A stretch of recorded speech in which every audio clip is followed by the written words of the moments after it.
c'est pour les gens très marginalisés qui ne peuvent pas accéder aux autres dispositifs à cause de leurs problématiques.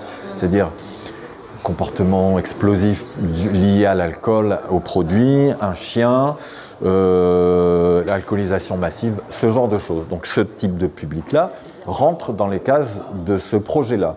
Et nouer la confiance. Voilà, c'est ça qui est important, c'est la confiance. Hein. Créer du lien. Créer du lien. Tout est, et plus les gens restent à la rue, plus cette dimension du lien est importante pour pouvoir embrayer des choses. Sinon, c'est pas la peine, quoi. Et on a cette chance d'avoir un centre de santé qui brasse énormément de monde, quoi. Les pathologies sont très variées et nécessitent vraiment une compétence confirmée, notamment en addictologie, en psychiatrie et en infectiologie. On a une population qui est particulièrement au fond du gouffre. Il y a une très bonne collaboration, on a des moyens, des infirmières particulièrement dévouées. On oriente une grande majorité des dames vers les accueils dames et familles qui existent sur le territoire.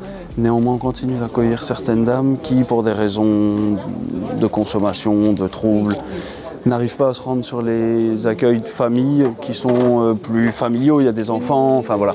Donc on accueille, oui, à peu près une centaine, sur une file active de 1000 personnes, on a une centaine de dames à l'année. Ici, c'est ce qu'on appelle le box. Alors le box a deux utilités. La première, c'est la récupération, l'échange et la délivrance de matériel stérile et de protection. C'est-à-dire pour les travailleurs et travailleuses du sexe, de protection préservatif et voilà. Des lingettes, alcool, désinfectantes, hygiéniques, intimes, blablabla. Et tout matériel stérile lié à l'inhalation, l'injection, le sniff de produits interdits. Il y a des personnes qui sont connues du point de repère depuis des années, qui reviennent régulièrement. Et on a des gens qui débarquent une fois et qui ne reviennent plus. Mais toute personne a une histoire complexe et particulière. Et donc c'est très difficile pour nous d'avoir un profil type en tout cas. On fait partie de la Maraude Transport. Donc nous, on tourne essentiellement dans les métros et les gares et les alentours. Donc quand on est de matinée, on commence à 6 h du matin parce que l'idée, c'est d'aller réveiller les gens en fait, avant que le métro les sorte. Les soirées aussi, le but c'est de finir, donc on finit à 1 h pour pouvoir rencontrer les gens qui dorment dans le métro. C'est vraiment, ouais, c'est un échange, hein. On va voir les gens pour savoir aussi comment ils vont.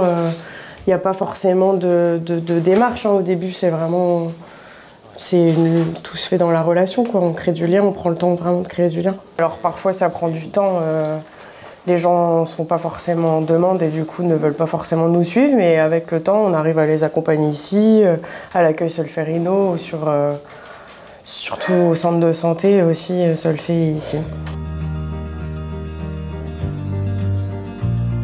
On a un accueil exclusivement masculin, enfin quasiment exclusivement. En plus, les salariés, c'est 4 hommes en bas. Donc c'est vrai que la question des femmes était... On se posait la question de savoir comment on fait et est-ce qu'on fait bien. Et notre infirmière nous permet justement d'avoir ce regard féminin sur les dames qu'on accueille et le public femme qu'on accueille, qui est très marginalisé, pour qui on n'a pas, enfin, pas parce qu'on est homme, mais parce qu'on n'a pas de réponse pour ces dames-là. On milite pour faire un lieu d'hébergement pour les gens, pour les femmes très marginales, qui soit un lieu qui n'est pas mixte, parce qu'on voit bien avec notre expérience de la halte de nuit, on draine aussi une population féminine, mais qui est aussi l'objet de toutes les convoitises et d'enjeux. C'est super compliqué et on s'est dit mais c'est pas possible. On voit bien les histoires, il y a toujours des histoires.